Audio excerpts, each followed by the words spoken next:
Kaugnay pa rin sa unang araw ng confirmation of charges hearing ng kaso ni dating Pangulong Rodrigo Duterte sa International Criminal Court. Makapanayan po natin ang head ng UP Law Center International Criminal Law Program, Assistant Professor Atty. Michael Chu Jr. Magandang umaga po, Professor. Magandang umaga, Igan, at sa lahat ng mga nakasubaybay. Pabahagi naman ang assessment nyo sa day 1 ng confirmation of charges ni dating Pangulong Duterte. Yes, so for the most part, Igan, yun talaga ay yung ini-expect natin sa day 1, Okay. yung mga opening statements na ilatag ng prosekusyon kung ano ba yung overall picture na ipipinta nila sa korte tungkol sa kaso at sa mga count sa charges against the former president. Yun din ang ating in-expect mula sa common legal representatives of the victims Opo. na sa kanilang perspektibo naman yung istorya ng mga biktima.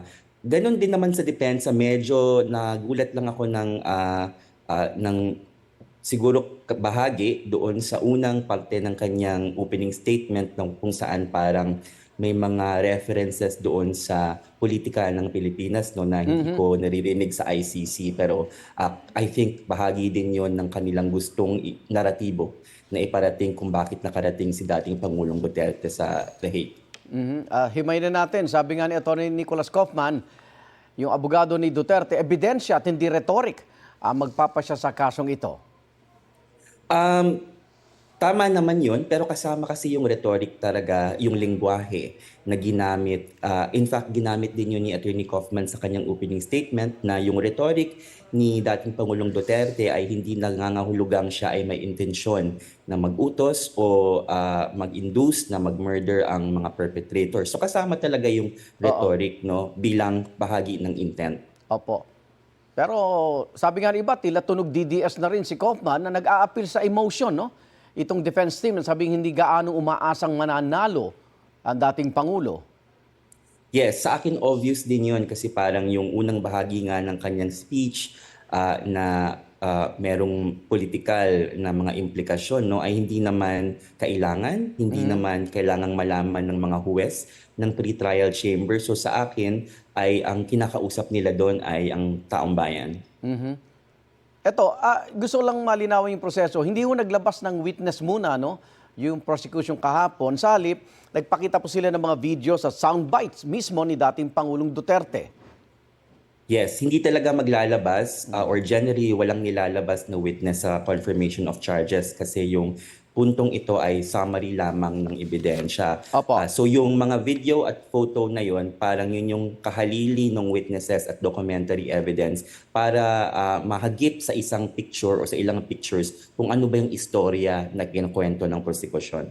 At ikalawang araw po ngayon, sa proseso po, para masabi kung satisfied ang pre-trial chamber sa mga ebidensya para matuloy na po sa trial o paglilitis.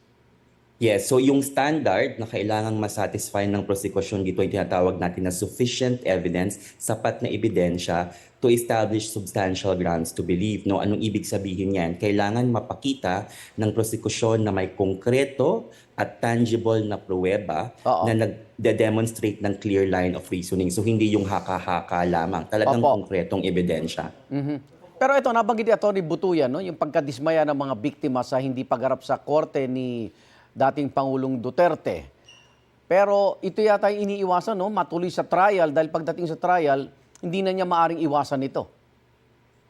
Yes, so yung karapatan naman talaga niya yan na i-waive, no? So hindi yan makakaapekto. Siguro sa parte ng biktima ay ito yung kaparte kasi ng hustisya, yung makausap nila mismo yung inaakusa nila. Apo. So ito, hindi nila sila nabigyan ng pagkakataon na ikwento ang kanilang dinanas na pagdurusa mismo sa mukha at sa harap ng inaakusahan nila. Sa obserbasyon niyo po kahapon, Professor, sino ba ang nakalamang? Yung depensa ba o prosecution?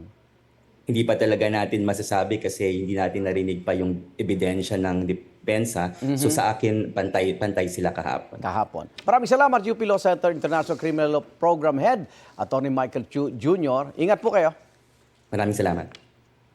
Igan, mauna ka sa mga balita, mag-subscribe na sa GMA Integrated News sa YouTube para sa iba't ibang ulat sa ating bansa.